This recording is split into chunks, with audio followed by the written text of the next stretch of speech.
Dieu travaille en série. Shalom bien-aimés dans le Seigneur, notre méditation du jour s'intitule « Dieu travaille en série ».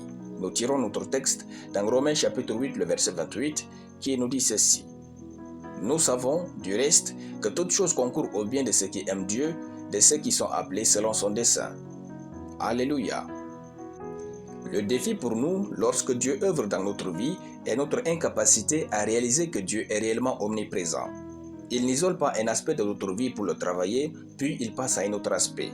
Nous vivons dans un corps humain, mais si nous réalisons que Dieu travaille en série, rien ne pourra voler notre joie pour une longue durée.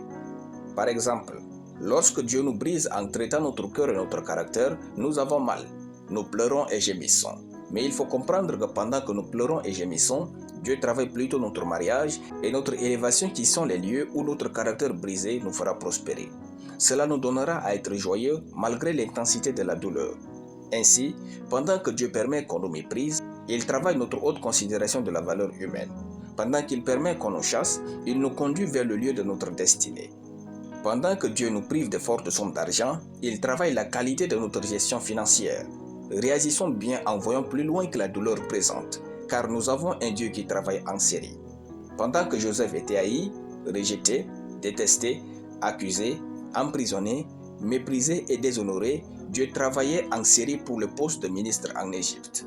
Ne laissez pas un seul mauvais épisode vous faire saboter de la série que Dieu écrit avec votre vie. C'est pourquoi le verset dit « Toutes choses concourent au bien de ceux qui aiment Dieu ». Remarquez les termes « toutes choses ».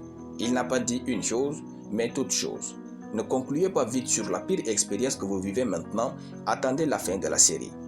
Quand tous les épisodes de votre expérience seront accomplis dans votre intelligence, vous comprendrez mieux la série de Dieu avec votre vie. En attendant, réjouissez-vous d'une chose et avancez avec Dieu.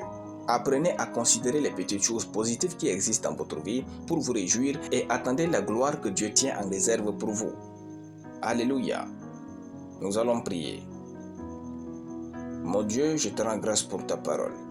Je déclare que je suis soumis à mes pères et mes mentors au nom de Jésus. Amen. La lecture biblique en une année, 1 Samuel chapitre 28 à 1 Samuel chapitre 31. Soyez bénis, c'était le pain du ciel.